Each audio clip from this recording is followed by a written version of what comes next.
Hugo, Yes, Uncle Maximo. do you remember where my rags to riches life story left off? It all started with a job at Las Colinas. I told you about my big promotion and Julia and I getting together. But there's still so much more I haven't told you. Dad? So the first question is also a curiosity. Did you expect to make it to the third season? I think we always hoped we would get to a third season. You know, with streaming platforms and streaming shows nowadays, it's so hard to get a first season, then a second season, then a third. You know, you never know. I think that we ended season 2 with this kind of cliffhanger in the hopes that we could then get a season 3.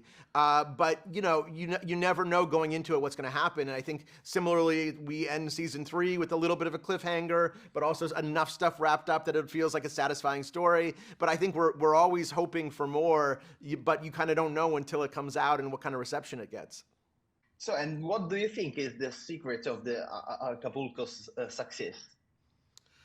I think the secret really is something Austin built into the DNA of the show really early on, which is that there's tons of heart and that we really are invested in the deep personal goals of younger Maximo. And then when we see him in the future, in the present, we understand that he has some regrets as well. And that creates incredible tension, right? Because you have this guy who you're rooting for, who has all the hope in the world, and he's gotten through life. And like all of us, we've made some mistakes. So he's incredibly lovable, and we're rooting for a guy. And that DNA in the show is what makes it so special. I think the only other thing I would add to that is, thanks, Sam, I think all the characters, what if they're going through all this sort of desires for a better life for themselves and their families and wanting to rise in the world and be good people and have love and romance, all of those ideas are very universal. And so I think even though this show is specific to this community and these people, I think it's something that everyone hopefully can relate to. And that was always the goal from the beginning, was to create characters that we care about and a world that people want to spend time in. So I think that today a viewer has a huge supply on TV. How difficult is it to hold the viewer's attention?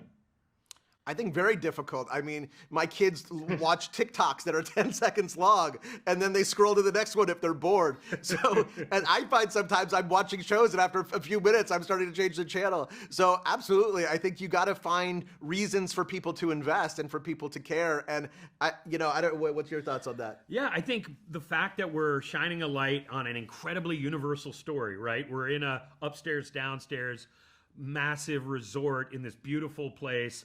There's so much visual pop to our show and warmth.